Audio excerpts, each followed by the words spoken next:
let's talk a little bit about playing comping in a funk context.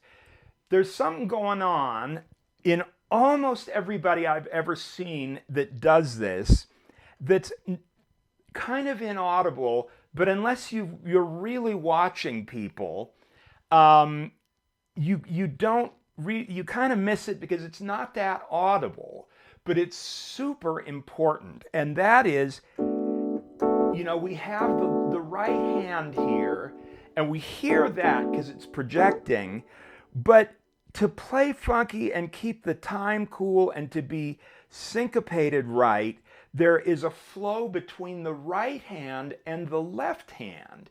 And that's what we're going to talk about. If you were watching the video, you see my left hand is pretty fully engaged with what we're doing. And that's what I want to talk about here, because it's far easier to stay locked in the pocket if you're anchoring stuff and filling in between stuff that's audible. The comping that we want to hear here in the right hand is counterbalanced by stuff in your left hand. So what I'm going to do is I'm going to take that Rhodes track that you heard at the top, I'm going to play it some more with the play-along track, and I'm going to make this fun play-along track available for free on my Patreon page. Just go to patreon.com, George Whitty, and you'll be able to download this thing and have some fun with it yourself. The thumbnail says Herbie's Arranger is talking about comping like Herbie, and I have done extensive arranging for Herbie Hancock and the Los Angeles Philharmonic. It's a long story, but I was working with Herbie mostly in a technical capacity, helping him get, at that time it was Logic because Mainstage wasn't even out.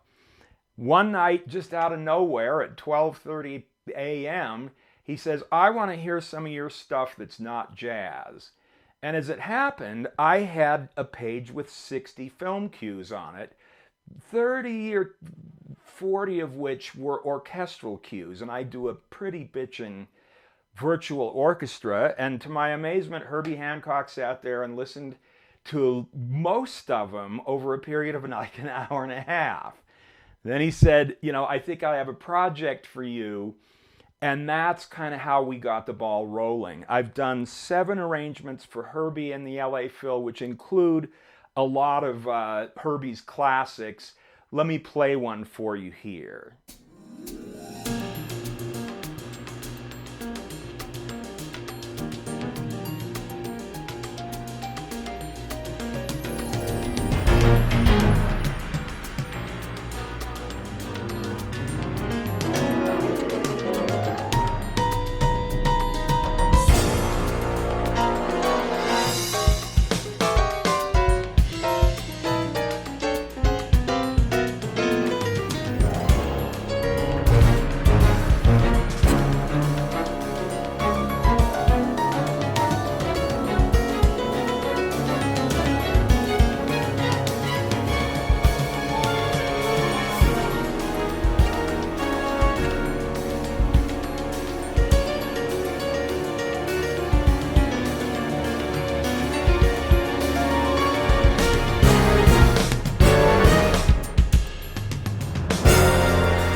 Okay, so that's the kind of thing I was doing for him.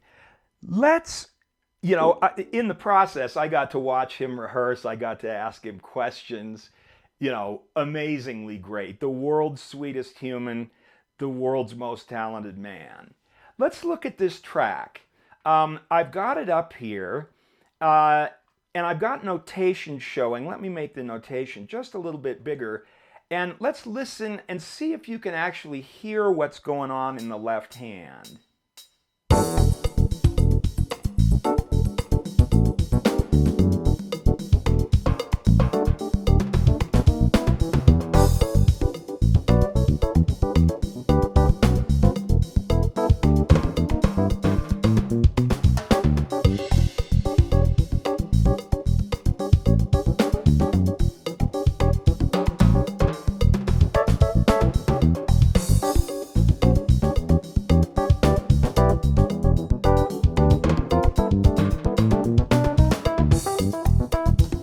And then I'm going to blow a little bit there. Let's isolate the Rhodes track by itself so you can hear what's actually happening in the left hand. I want it to mostly be real short. I think of it almost like as muted notes on a guitar. A guitar player doesn't go dink, dink, dink, dink, dink, dink like this. He goes jink, jink, jink, jink. You know, the hand is in motion more than that. And these little notes that I'm adding in are kind of dead notes in that same sense.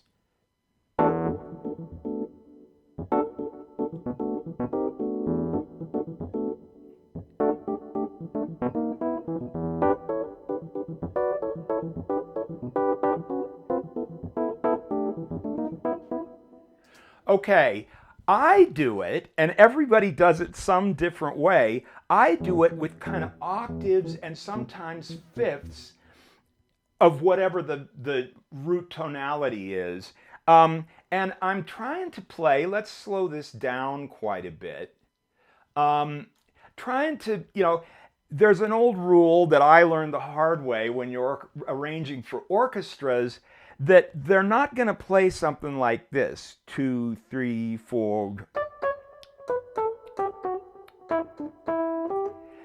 But they will play this.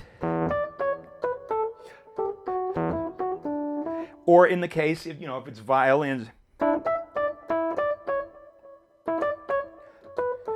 My point is, I'm not doing a very good demonstration. If you give them an anchor note on the beat, they'll play. But expecting them to play 2, 3, 4.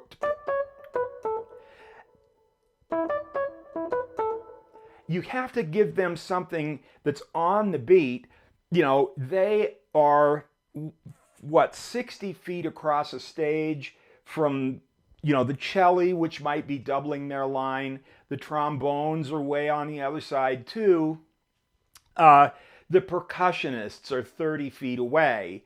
So in order to keep it in sync, you do that. And this is a very similar idea. Let's listen to it slowed down.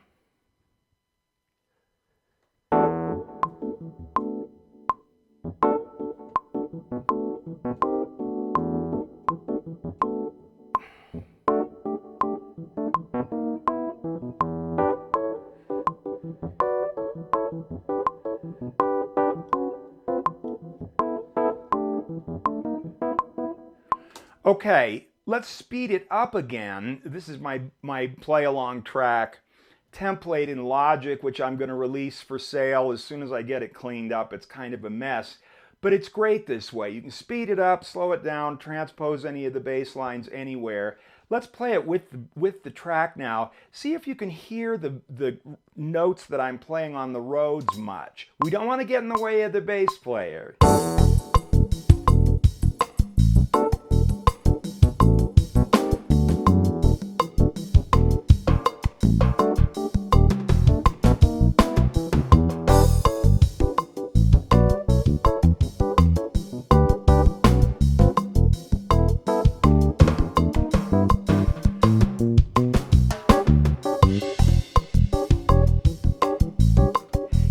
Bubbling just a little bit, but I'm playing it so softly and I'm playing it,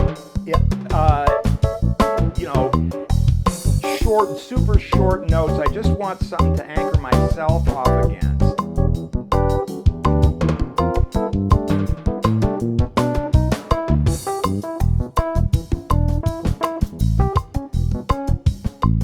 A little bad time there.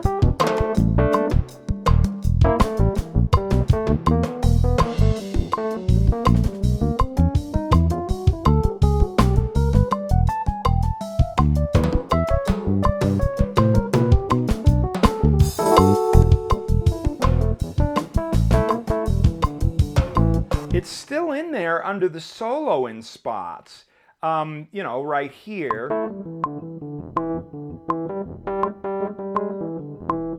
What is that supposed to be? So that's kind of how I'm doing it on the roads.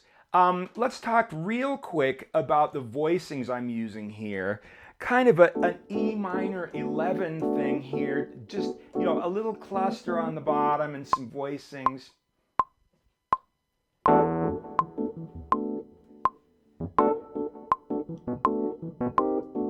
Little chromatic action there. Fourths in here. Here's what I call gospel triads, which are just diatonic triads that you can move around, and create sort of little melodies from it. Here we get into some fourth stuff. This stuff here is part of kind of the McCoy-Tyner approach to voicing with force, where McCoy will hold,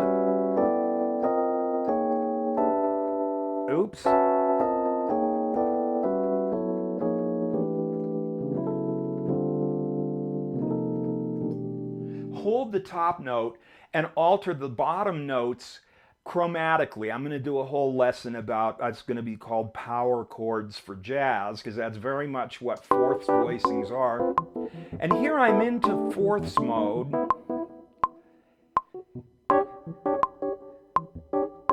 This is a nice voicing I like. It's like the 7, the 3, and the 13. It's just sort of a weird voicing. I don't play that if I'm not working with a soloist who sort of will hear that as a little provocation to go sort of, what do we call it? E Dorian, I guess is what it is. Bill Evans is a classic person that if you provoke him with an interesting voicing, he hears it right away and you can have some fun together, and it's nice to see if you can poke him in a new direction. And at the end of the last tour we did, he was asking me to kind of do more of that, and I got a big bag of that. So that's the sort of thing that we're talking about here. Let's listen to a pass on the clavinet. The clav is its own thing.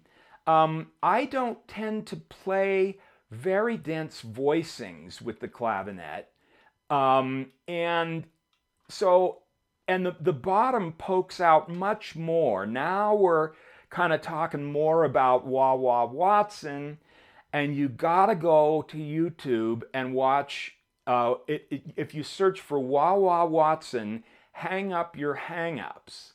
They've got this killer thing from somewhere in Scandinavia, and it's beautifully filmed. It's Wah Wah, Herbie, Paul Jackson, Benny Maupin, and I forget who the drummer is, but he's kicking it pretty good. But one thing that they've got is they've got an overhead view of Herbie and all 8 of his keyboards. There's one little problem, which is that the image is upside down. So if you see Herbie going like this, the notes are going down and he's actually playing with his left hand. But once you get your head around that, you can see how Herbie does it. Let's listen to this clavinet pass.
Okay, let's listen to that little line right there. There's one where I'm filling in everything between what I'm playing.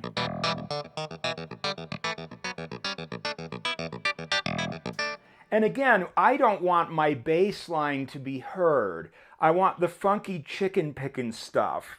If you watch Nile Rodgers play the guitar, the hand is always in motion. He is muting most of the in-between stuff. I don't know how he does it. But then, the chords poke out because he lets off the mute.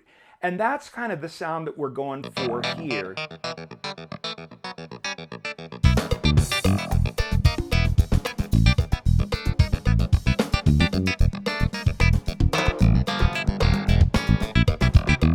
There's a little line. Sometimes I just throw that in, especially if it's the bass solo.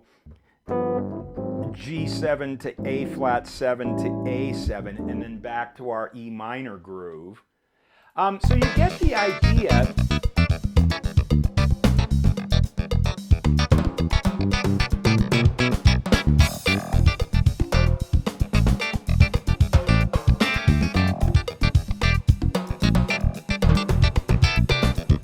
Here's just some fourths on the clavinet. There's a clam right there.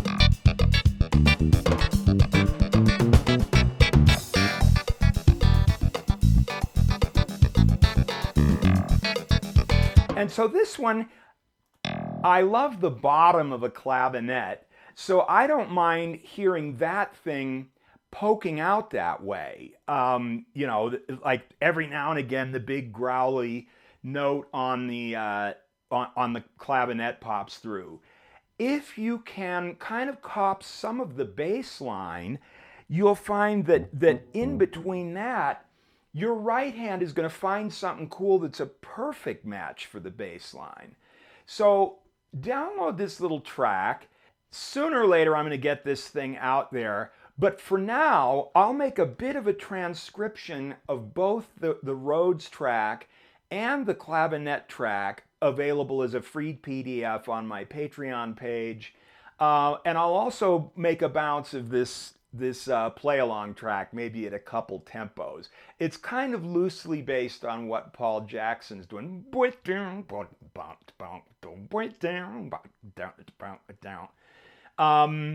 And you can get those from my Patreon page and have some fun and see if you can get that interplay going. I'll do another lesson on kind of playing funky copying on an organ and several other things that we should know, especially if we've never played a B3 and it doesn't even occur to us that we have to have an expression pedal on the organ. If you're playing a B3, it's right there under your foot, you gotta notice it there. But I'll do another lesson on that. This is how, Ricky Peterson, one of my favorite funky keyboard players, plays like this. Organ players, I've seen Larry Goldings do this kind of thing, but instead of this,